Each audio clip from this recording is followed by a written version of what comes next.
Halo teman-teman, apa kabar semuanya? Saya harap kalian dalam keadaan sehat semua. Pada video ini saya akan bacakan buku yang berjudul Reasons to Stay Alive oleh Matt Haig, bagian kelima part 1. Selamat mendengarkan. Bagian 5. Menjadi bagian dari kehidupan. Pujian untuk perasaan sensitif. Saya sensitif. Saya rasa itu bagian dari depresi dan gangguan cemas, atau tepatnya, bagian dari seseorang yang rentan terhadap depresi dan gangguan cemas. Saya juga berpikir bahwa saya tidak akan pernah bisa melupakan episode depresi berat saya 14 tahun lalu. Kalau batu dilempar cukup keras, riaknya bisa bertahan seumur hidup. Hampir sepanjang waktu, saya sudah berubah dari seseorang yang tidak pernah merasa bahagia menjadi seseorang yang merasa bahagia atau setidaknya di suatu tempat di tengah-tengah. Jadi saya beruntung.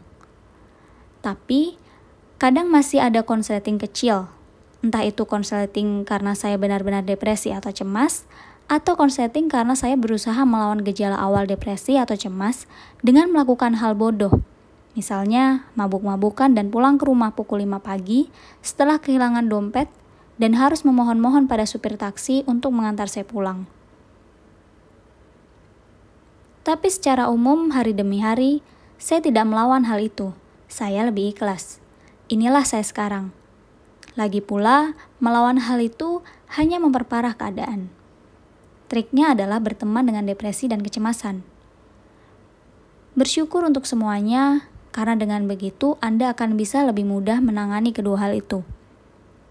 Cara saya berteman dengan mereka adalah dengan bersyukur atas sifat sensitif saya. Memang benar bahwa kalau saya tidak sensitif, saya tidak akan pernah mengenal hari-hari hampa dulu itu. Hari-hari berisi kepanikan atau kelesuan panjang yang intens dan membakar tulang. Hari-hari penuh kebencian terhadap diri sendiri atau tenggelam di tengah ombak yang tak kasat mata. Saat sedang mengasihani diri sendiri, saya kadang merasa terlalu rapuh untuk dunia yang cepat dan hiruk-pikuk ini. Saya menyukai teori evolusioner Jonathan Rothenberg tentang depresi. Teorinya berhubungan dengan ketidakmampuan beradaptasi dengan saat ini. Sistem mood masa lampau berbenturan dengan lingkungan yang sangat baru dan diciptakan oleh spesies yang luar biasa. Tapi apakah saya akan ke spa khusus yang bisa menyihir pikiran dan minta dibelikan kulit perasaan yang lebih tebal? Mungkin tidak. Anda perlu mengalami masa-masa terburuk dalam hidup untuk bisa merasakan keajaibannya. Dan sebenarnya saya merasakan hal itu hari ini. Sekarang, meski cuaca sore ini agak kelabu, saya merasakan betapa ajaibnya kehidupan aneh yang kita miliki ini. Betapa dalamnya misteri yang ada di bumi ini, saat 7 miliar manusia hidup rapat-rapat di kota-kota kecil dan besar di planet berupa titik biru pucat ini. Menghabiskan jatah 30.000 hari kita sebaik mungkin dalam ketidakpentingan kita yang sungguh berharga. Saya ingin merasakan kekuatan mukjizat itu. Saya ingin terbenam dalam-dalam dan menyelami hidup ini. Menjelajahinya lewat keajaiban kata-kata dan keajaiban umat manusia, serta keajaiban sandwich selai kacang. Saya bersyukur bisa merasakan setiap detik yang penuh turbulensi. Bersyukur karena ketika saya memasuki ruang luas penuh Tintoretto di Galeri Nasional, kulit saya rasanya benar-benar bergelenyar dan jantung saya berdebar. Saya bersyukur untuk sinestesia karena itu. Berarti ketika saya membaca Emily Dickinson atau Mark Twain, benak saya benar-benar merasakan kehangatan kata-kata lama Amerika tersebut. Perasaan. Memang itu intinya. Orang-orang terlalu menomorsatukan pentingnya pikiran, padahal perasaan sama pentingnya. Saya ingin membaca buku-buku yang membuat saya tertawa, menangis, ketakutan, dan penuh harapan. Lalu meninju udara dengan penuh kemenangan. Saya ingin ada buku yang memeluk saya atau menarik kerah kemeja saya. Saya bahkan tidak keberatan kalau ada buku yang menonjok perut saya. Karena kita ada di sini untuk merasakan segala sesuatu. Saya menginginkan kehidupan. Saya ingin membacanya, menuliskannya, merasakannya, dan menjalaninya. Selama mungkin dalam eksistensi fana yang kita punya ini, saya ingin merasakan segala hal yang bisa dirasakan. Saya benci depresi. Saya takut kepadanya, sangat takut. Tapi pada saat yang sama, depresi sudah menjadikan saya seperti sekarang ini. Dan kalau memang itu harga yang harus saya bayar untuk merasakan kehidupan, maka itu harga yang sepadan. Saya puas menjadi diri saya sekarang ini. Cara untuk menjadi sedikit lebih bahagia daripada Schopenhauer. Bagi Arthur Schopenhauer, filsuf penderita depresi favorit saya, seseorang yang mempengaruhi Nietzsche, Freud, dan Einstein dengan berbagai cara berbeda, namun sangat penting. Kehidupan berarti mengejar tujuan yang sia-sia. Kita meniup gelembung-gelembung sabun selama dan sebesar mungkin, meskipun kita tahu dengan pasti gelembung itu akan pecah. Dari sudut pandang tersebut, kebahagiaan tidak mungkin dicapai karena semua tujuan tersebut. Tujuan-tujuan itu adalah sumber nestapa. Tujuan yang tidak tercapai menimbulkan penderitaan. Tapi sebenarnya, kalau tercapai pun kenikmatannya hanya sesaat. Kalau benar-benar direnungkan, kehidupan yang penuh tujuan hanya akan menghadirkan kekecewaan. Ya, mungkin Anda akan terus bergerak maju. Anda akan terus membalik halaman demi halaman eksistensi Anda. Tapi pada akhirnya Anda hanya akan merasa kosong. Karena kalaupun Anda mencapai tujuan-tujuan Anda, apa hasilnya?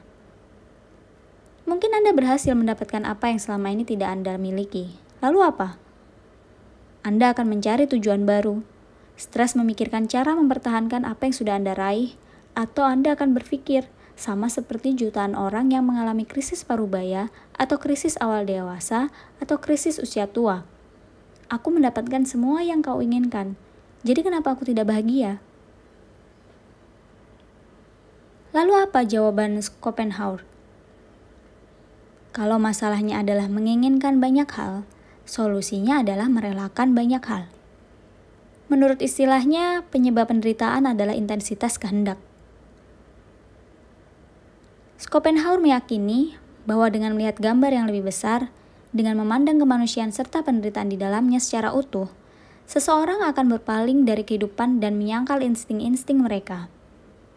Dengan kata lain, rencana Schopenhauer menyangkut tidak melakukan hubungan intim, uang yang sangat sedikit, puasa, dan sedikit penyiksaan dini.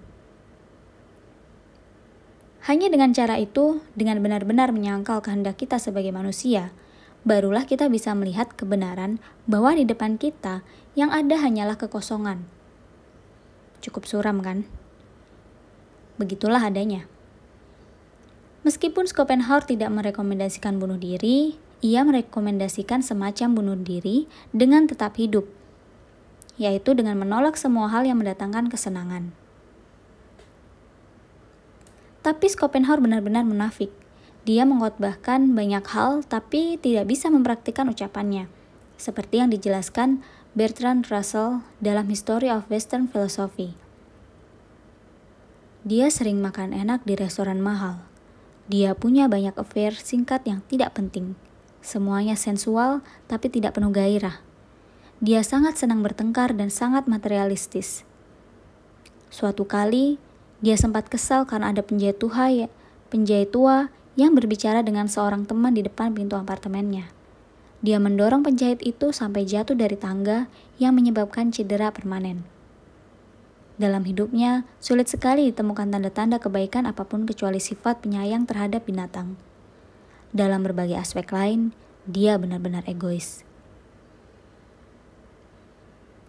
Schopenhauer, sang pesimis, sebenarnya mengilustrasikan cara kerja ketidakbahagiaan. Karyanya merumuskan tujuan-tujuan anti-tujuan yang tidak bisa dia wujudkan. Saya memang tidak setuju dengan tindakan mendorong wanita sampai jatuh dari tangga, tapi saya lumayan menyukai Schopenhauer.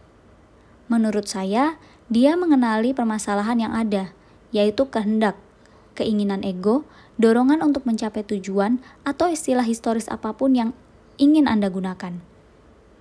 Tapi dalam hidup, dia meraba-raba dalam gelap, seringnya secara harafiah mengingat kehidupan cintanya yang berantakan. Jadi, apa jalan keluarnya? Bagaimana Anda bisa menghentikan aliran keinginan dan kecemasan yang tiada henti? Bagaimana Anda bisa turun dari treadmill tersebut? Bagaimana Anda menghentikan waktu? Bagaimana cara kita berhenti membuat diri sendiri lelah karena mengkhawatirkan masa depan? Solusi-solusi terbaik, terutama yang sudah dihimpun dan ditulis selama ribuan tahun, selalu ada hubungannya dengan keikhlasan. Schopenhauer sendiri sangat dipengaruhi oleh filsafat kuno dari timur. Kebenarannya sudah diketahui oleh orang-orang bijak dari India, katanya.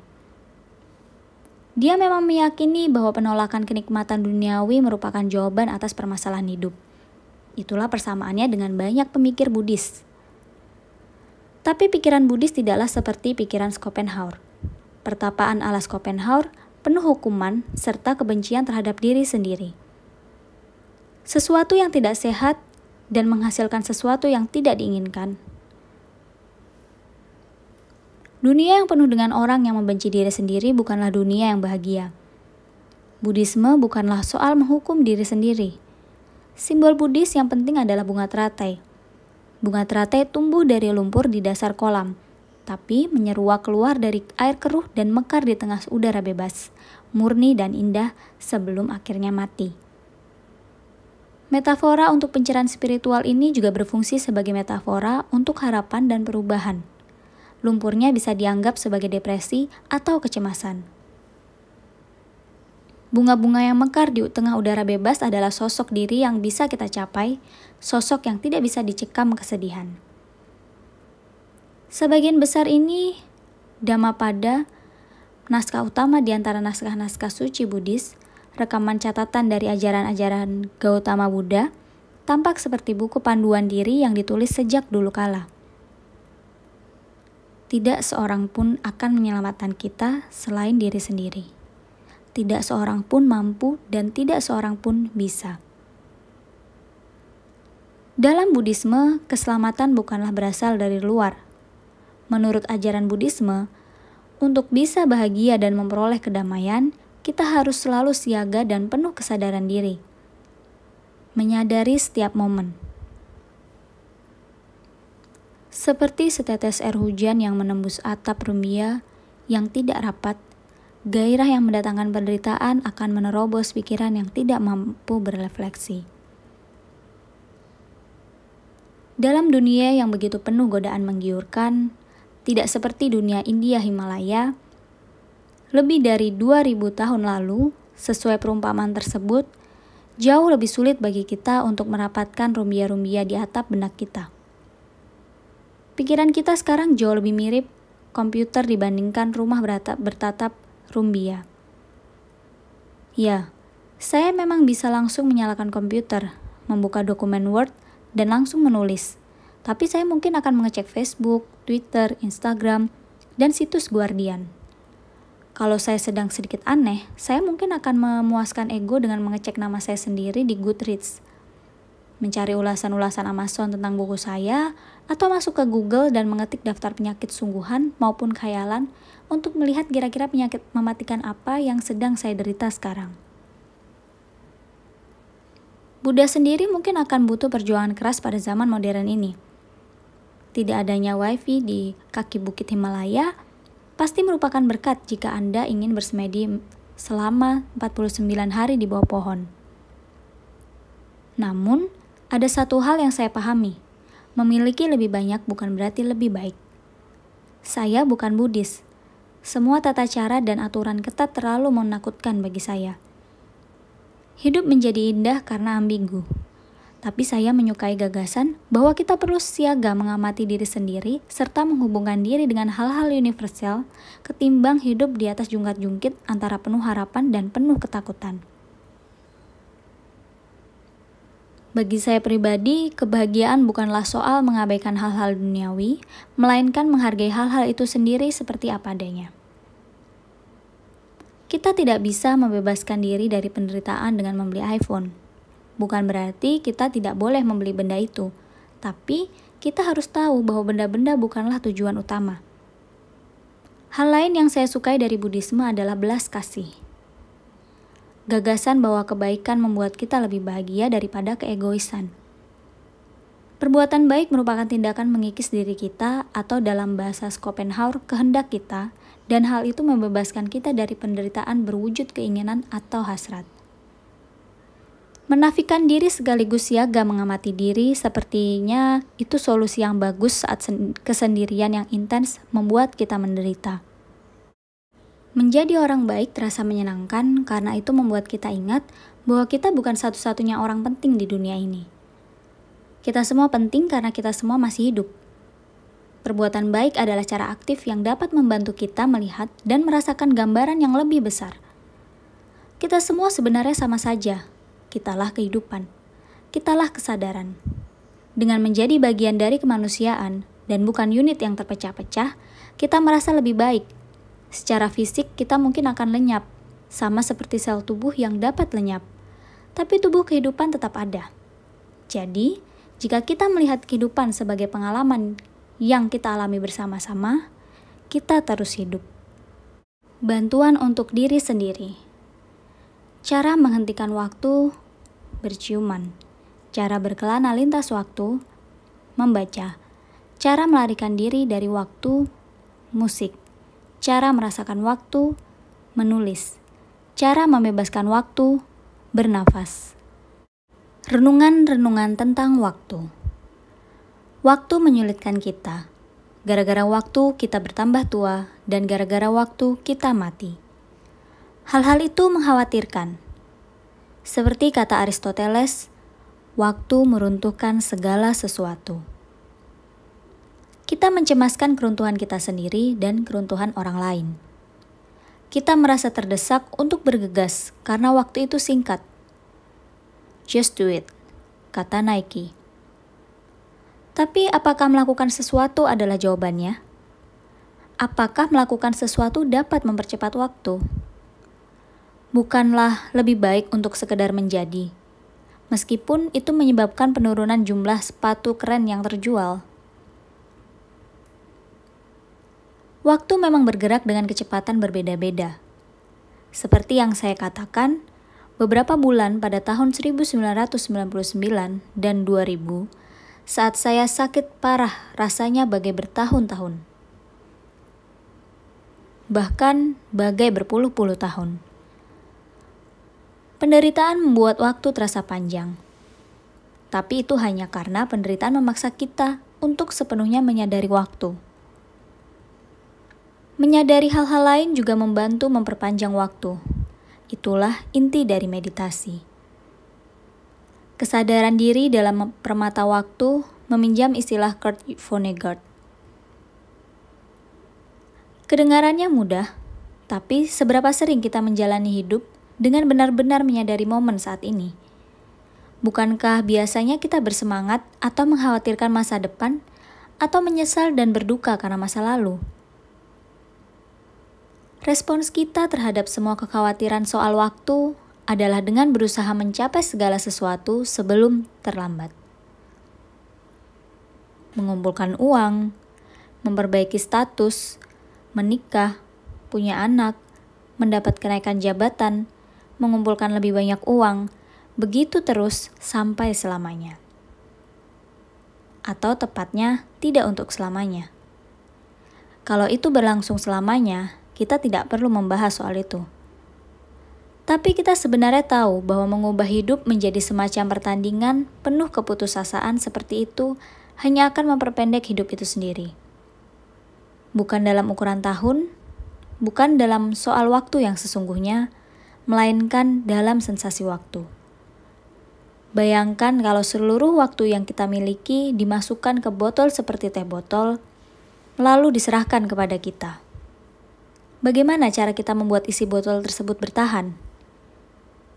Dengan menyesapnya perlahan-lahan, menikmati rasanya, atau dengan menenggaknya sekaligus. Formentera. Di selatan Ibiza ada pulau kecil bernama Formentera, pulau terbesar keempat di Kepulauan Balearic. Andrea dan saya kadang-kadang ke sana pada hari cuti yang jarang terjadi. Pantainya berpasir putih dan airnya jernih. Air laut paling jernih di seluruh Mediterania. Berkat rumput-rumput laut yang dilindungi UNESCO. Pulau itu bagai yin yang menenangkan untuk hiruk-pikuk yang Ibiza. Populasinya hanya 2.000 orang, mayoritas seniman, hippie, dan instruktur yoga. Kalau Anda melihatnya di peta, bentuknya seperti V terbalik, seakan pulau itu sedang melakukan pose downward dog dalam yoga.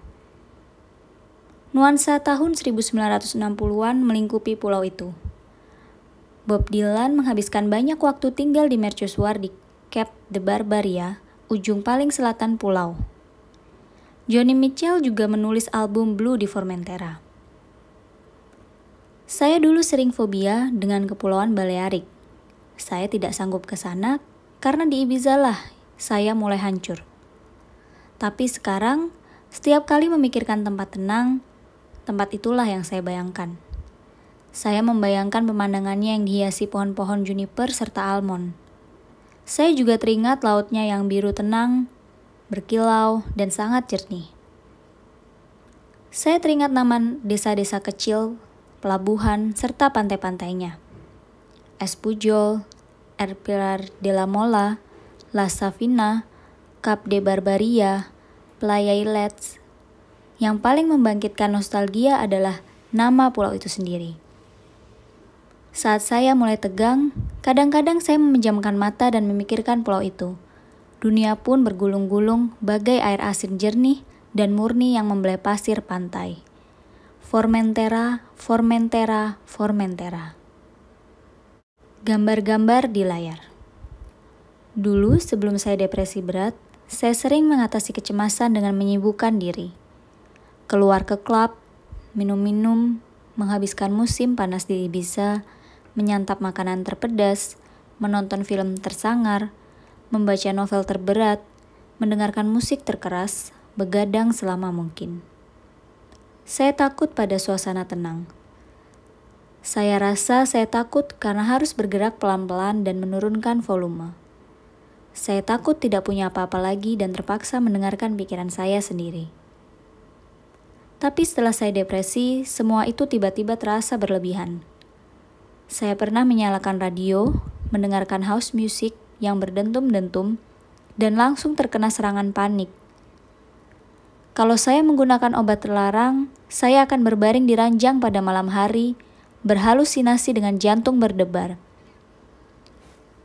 Orang-orang sering berkata bahwa alkohol dan narkoba bisa menyembuhkan diri sendiri, dan saya akan dengan senang hati membuat indera-indera saya kebas.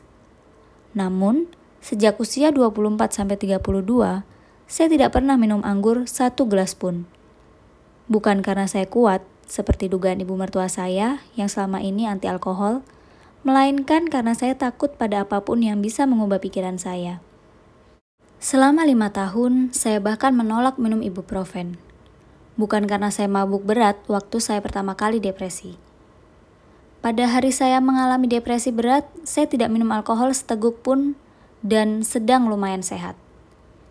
Saya rasa saya hanya berpikir bahwa pikiran saya yang rusak sedang berada di ambang batas seperti bus yang hampir tergelincir dari bibir tebing di film The Italian Job.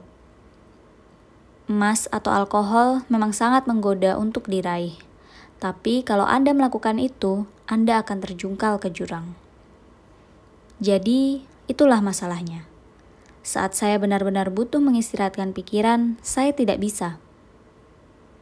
Ketakutan saya sedemikian besar sehingga setelah mengendus aroma anggur merah di gelas Andrea, saya akan membayangkan molekul-molekul yang saya hirup tersebut merayap masuk ke otak saya dan membuat saya semakin miring. Tapi itu hal bagus. Maksudnya, saya harus fokus pada pikiran saya. Seperti dalam film horor lama, saya memilih menyibak gorden dan menatap si monster. Bertahun-tahun setelah itu, setelah membaca buku-buku tentang kesadaran diri dan meditasi, saya menyadari bahwa kunci kebahagiaan atau hal lain yang lebih diharapkan, yaitu ketenangan, bukan didapat dengan memikirkan pikiran-pikiran bahagia.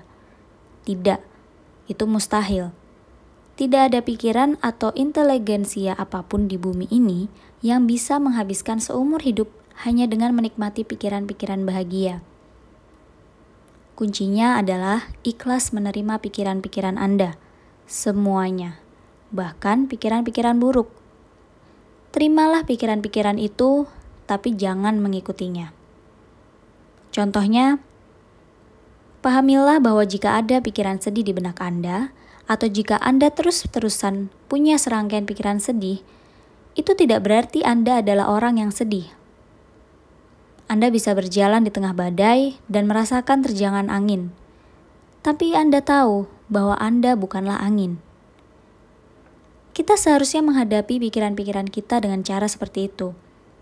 Kita harus mengizinkan diri kita merasakan semua hujan deras dan badai sambil sepenuhnya mengetahui bahwa itu semua hanya sekadar cuaca.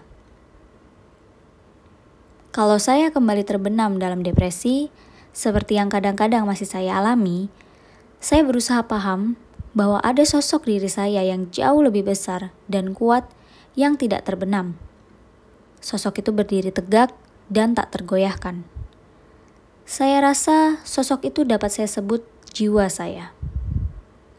Tentu saja kita tidak perlu menyebutnya dengan istilah itu.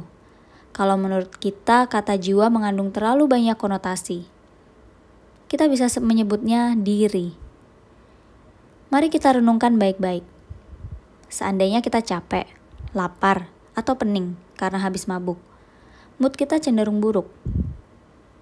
Mood buruk itu bukanlah diri kita yang sebenarnya. Keliru sekali kalau kita mempercayai hal-hal yang kita rasakan pada titik tersebut, karena perasaan-perasaan itu akan lenyap setelah kita makan atau tidur.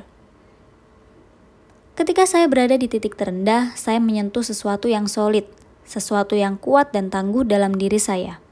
Sesuatu yang tidak dapat musnah serta kebal terhadap berbagai perubahan pikiran. Diri yang bukan hanya dapat disebut aku, tapi juga kita. Diri yang menghubungkan saya dan Anda, dan manusia dengan manusia.